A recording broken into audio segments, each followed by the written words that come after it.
1900년에 미국의 교육가 알버트 윈십이 교육과 유전에 관한 연구를 했어요. 특별히 이 연구는 우리에게 너무나 잘 알려진 조나단 에드워즈와 또한 그의 친구 맥스 주크의 후손들에 관한 연구였습니다. 조나단 에드워즈는 우리 성도님들도 잘 알고 있듯이 미국의 대각성 운동을 일으켜 미국 전역에 큰 영적 부흥을 일으킨 영적 거장이죠. 하나님의 말씀이 그의 삶의 표준이 되고 기준이 되었기 때문에 그는 그의 결심문을 통해서 얼마나 그가 하나님에 대한 열심이 있는지를 곳곳에서 표현했습니다. 그의 결심문의 일부분이에요. 나의 전생애 동안 하나님의 영광과 나 자신의 행복과 유익과 기쁨에 최상의 도움이 되는 것이면 무엇이든지 하자. 내가 해야 할 의무와 인류 전체의 행복과 유익의 최상의 도움이 되는 것이면 무엇이든지 하자. 내가 부딪히게 될 어려움이 무엇이든지 하자. 여기서 우리가 오해하지 않아야 하는 한 표현이 있어요.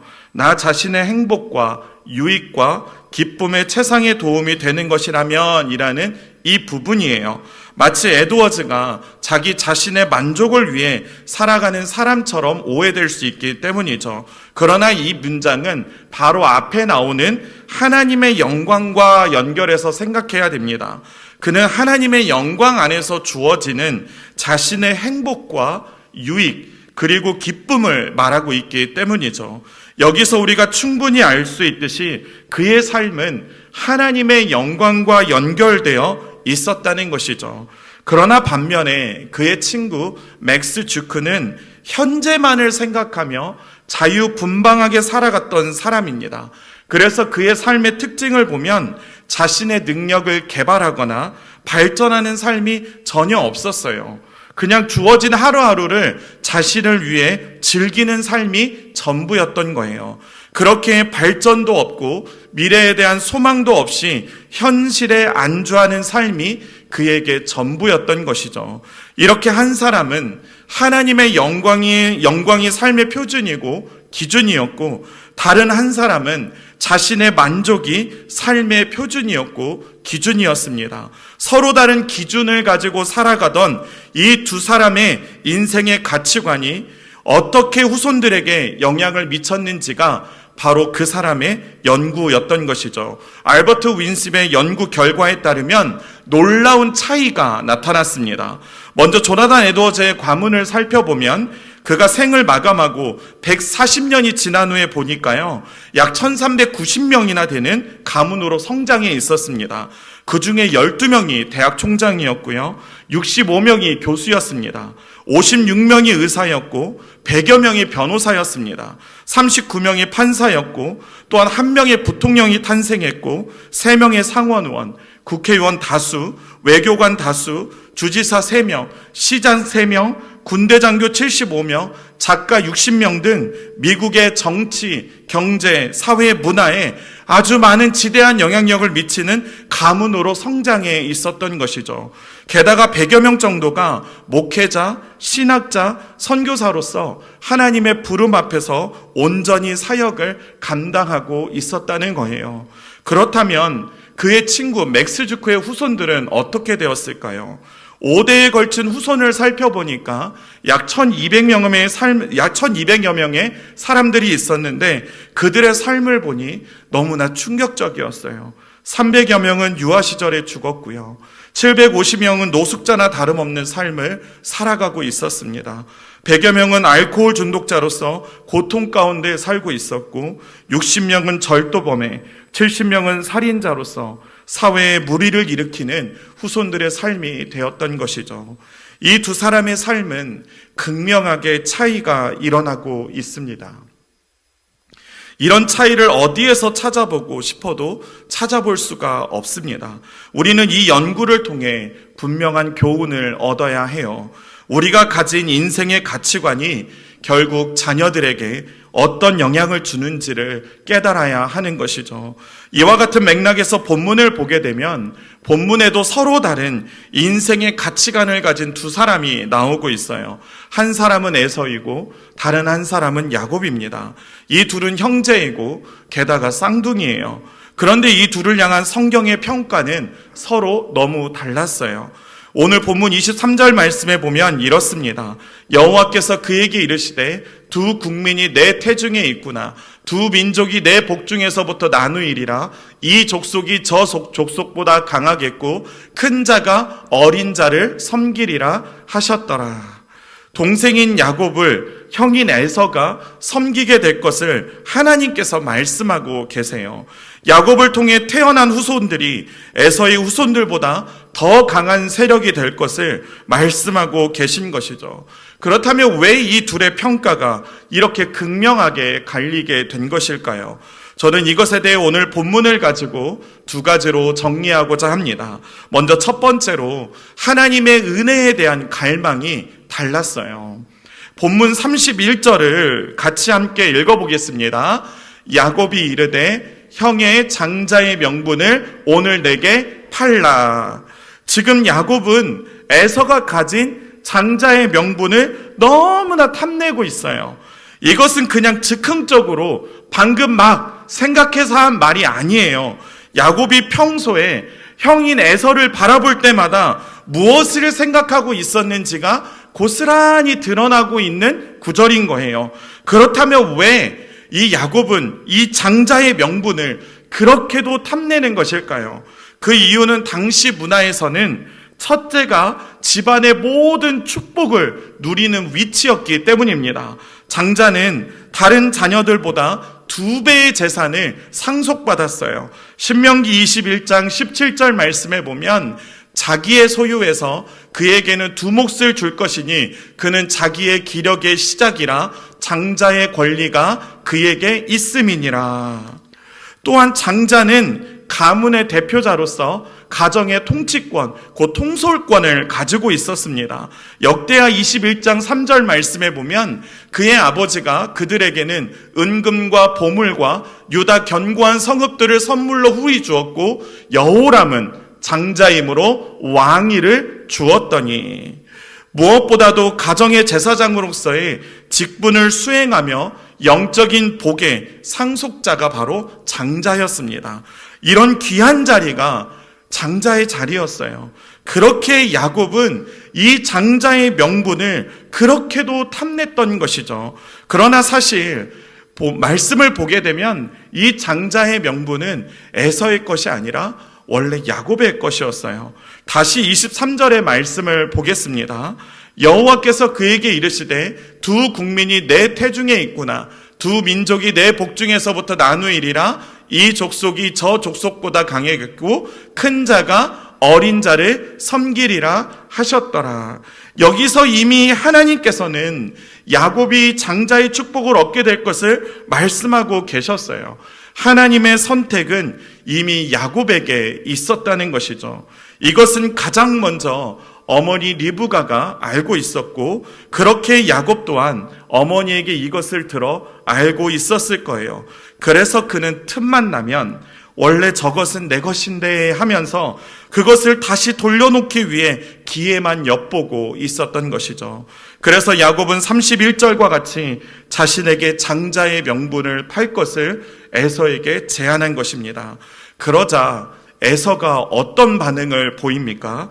우리 32절 말씀을 같이 읽어보겠습니다. 에서가 이르되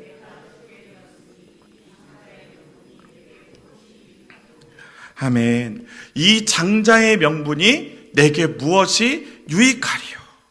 바로 이 지점이 야곱과 에서의 인생이 극명하게 구별되는 지점입니다. 에서는 한 끼 식사에 자신의 장자의 명분을 동생 야곱에게 팔아버립니다. 이것이 문제인 이유는 바로 이어지는 34절에서의 성경은 이렇게 평가하기 때문에 그래요. 야곱이 떡과 팥죽을 에서에게 주매 에서가 먹으며 마시고 일어나 갔으니 뭐라고 말합니까? 에서가 장자의 명분을 가볍게 여김이었더라. 여기서 가볍게 여기다에서 알 수 있듯이 에서는 자신의 위치를 가볍게 여겼어요. 다시 말해서 장자의 명분이 가지고 있는 영적인 의미를 경시하고 경멸했다는 것입니다. 아브라함의 가정이 어떤 가정입니까? 메시아인 예수 그리스도의 계보를 잇는 위대한 가문이에요. 그러므로 장자의 명분이 가지고 있는 영적 의미가 무엇이냐? 앞으로 올 메시아의 족보를 잇는 축복의 자리였던 거예요. 그러나 에서는 이러한 것들에는 관심이 없었던 거예요. 하나님의 나라와 그분의 뜻에는 관심이 없었던 거죠. 오직 그의 관심은 먹고 마시며 일어나 가는 것이었습니다. 그에게 중요한 것은 하나님의 나라와 그분의 뜻이 아니라 오늘 당장 내가 먹고 사는 문제, 그것이 전부였다는 것이죠. 그것만 해결되면 장자의 명분까지 거 팔아버리는 인생관을 그는 가지고 있었던 것입니다. 오직 하면 창세기 26장 34절과 35절 말씀에서는 이방인들과 결혼해서 결국에 이삭과 리브가에게 근심까지 되지 않습니까? 그래서 히브리서 기자는 그의 삶을 망령된 자라고 표현한 것입니다. 히브리서 12장 16절 말씀에 음행하는 자와 혹 한 그릇 음식을 위하여 장자의 명분을 판 에서와 같이 망령된 자가 없도록 살피라. 그러나 야곱은 반대로 어떻습니까? 그는 단 한순간도 장자의 명분을 잊은 적이 없어요. 이 말은 다른 표현으로 하면 하나님의 약속을 잊은 적이 없다는 것이죠. 그 약속이 자신의 삶에 이루어지기를 그는 간절히 갈망하고 소망했다는 것입니다. 자신이 메시아의 족보에 들어가는 것을 그는 영광으로 여겼다는 것이죠. 자신의 삶에 하나님의 뜻이 이루어지기를 간절히 갈망했다는 것입니다. 한낱 죽 한 그릇에 장자의 명분을 팔아버린 에서와는 너무나 다른 모습이었던 것이죠. 지금 저는 야곱의 방법이 옳았다는 것을 말하는 것이 아닙니다. 어떤 수단과 방법을 사용해서라도 자신이 원하는 것을 쟁취해야 된다는 것이 옳다라고 말하는 것이 아니에요. 야곱은 분명히 하나님의 약속이 있었기 때문에 그 약속을 굳게 믿고 기다려야 옳았습니다. 하지만 야곱 또한 인간적인 수단과 방법을 통해 장자의 명분을 소유하고자 하는 우를 범하게 되죠.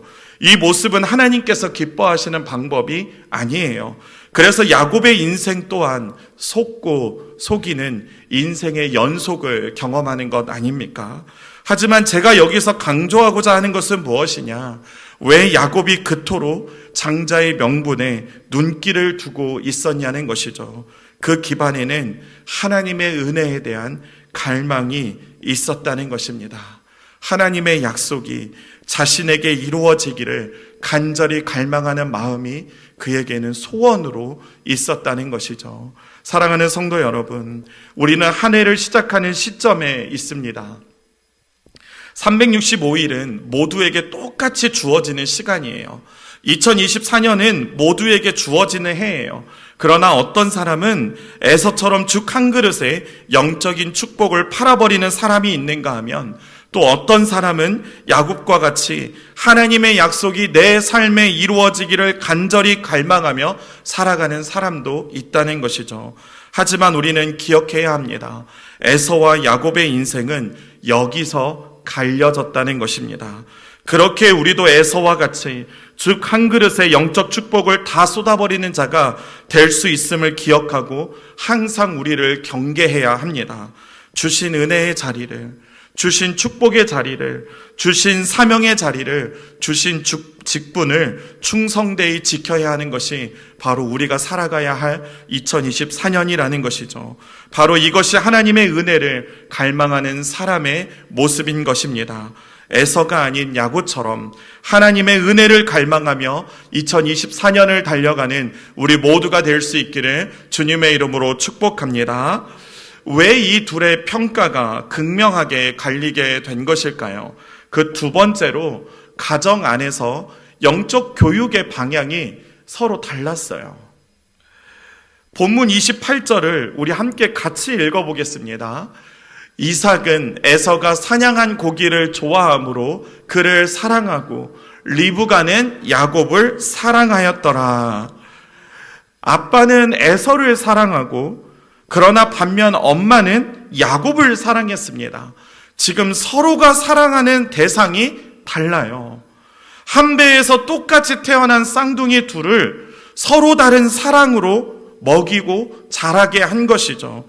편애하는 가정에서 자랐던 거예요. 이런 가정을 뭐라고 하냐면 엮이는 가정이라고 말해요. 그런데 여기서 우리가 좀 중요하게 살펴봐야 할 표현이 있습니다. 그것이 무엇이냐면 이삭이 에서를 사랑한 이유입니다. 다시 말씀을 보게 되면 이렇습니다. 이삭은 에서가 사냥한 고기를 좋아함으로. 이삭은 아브라함의 자녀죠. 그는 아브라함의 언약을 이어받은 영적 상속자였습니다.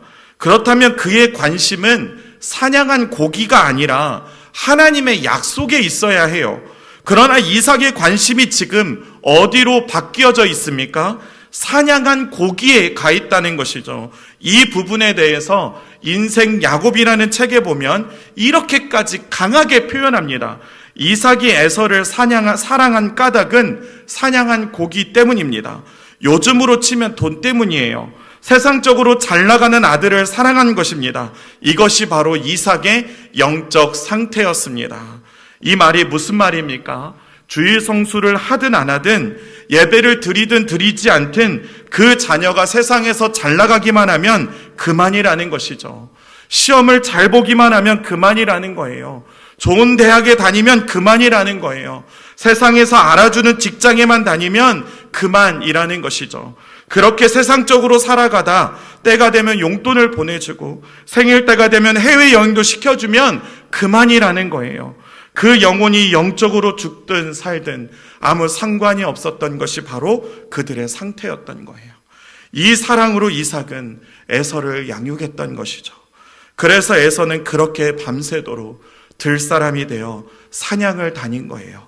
본문 27절 말씀에 보면 그 아이들이 장성함에 에서는 익숙한 사냥꾼이었으므로 들사람이 되고 야곱은 조용한 사람이었으므로 장막에 거주하니.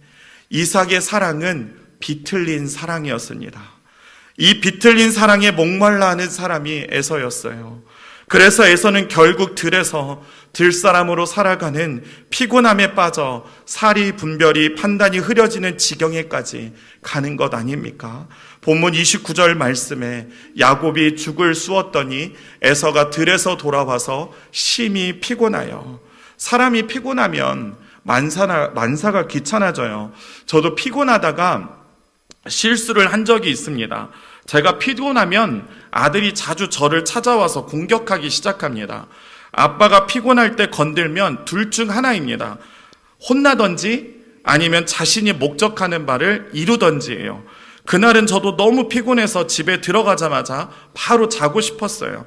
그런데 아들이 시무룩한 표정으로 제게 오는 거예요. 그리고 이렇게 말하는 거예요. 아빠만 기다렸는데 우리 집은 다 여자고 아빠하고 나만 남잔데 아빠는 안 놀아주고 엄마랑 누나들은 다 여자라서 나랑 놀아주지도 않는데 아무도 나랑은 놀아주지도 않아. 그러면서 슬픈 표정을 지으며 저의 마음을 공격하기 시작합니다. 이때 이 문장 이면에 흐르는 아이의 진짜 마음을 읽어낼 줄 알아야 됩니다. 그런데 피곤하면 그런 의미고 뭐고 생각하고 싶지가 않아요. 그래서 아들이 다음에 바로 이렇게 말합니다. 제가 아들에게 이렇게 말했어요. 그래 종현아 미안해. 아빠가 오늘은 피곤해서 못 놀아줘. 그러니까 오늘은 혼자 놀면 안 될까? 이렇게 말했더니 드디어 자신의 속셈을 드러내기 시작합니다. 아들이 이렇게 말했어요.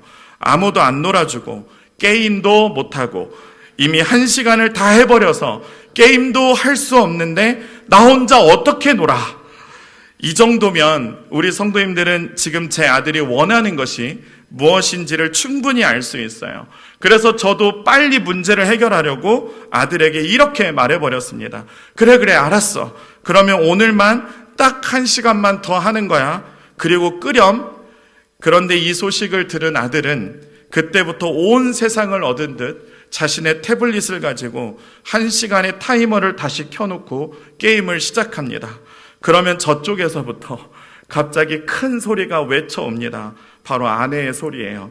아니, 당신 지금 뭐 하는 행동이야? 이미 1시간 했으면 다 했는데 왜 또 하라고 해?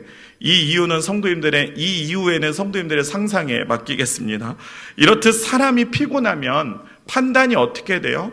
흐려지죠. 저의 잘못은 남편과 아내의 교육이 서로 일치해서 가야 하는데 제 쪽에서 비틀어져 버린 것이죠. 에서도 마찬가지예요. 아버지가 비틀린 사랑 때문에 그는 세상에서 지치는 나날들을 경험하며 살아갈 수밖에 없었던 것이죠. 이것은 성경이 말하는 사랑이 아닙니다. 성경이 전하는 사랑은 세상을 향한 사랑이 아니라 하나님을 향한 사랑이기 때문이죠. 이스라엘의 가정교육의 핵심 중에 핵심은 신명기 6장 쉐마장에 나옵니다. 그 교육의 첫 번째가 신명기 6장 5절의 말씀이에요. 우리 같이 한번 읽어보겠습니다.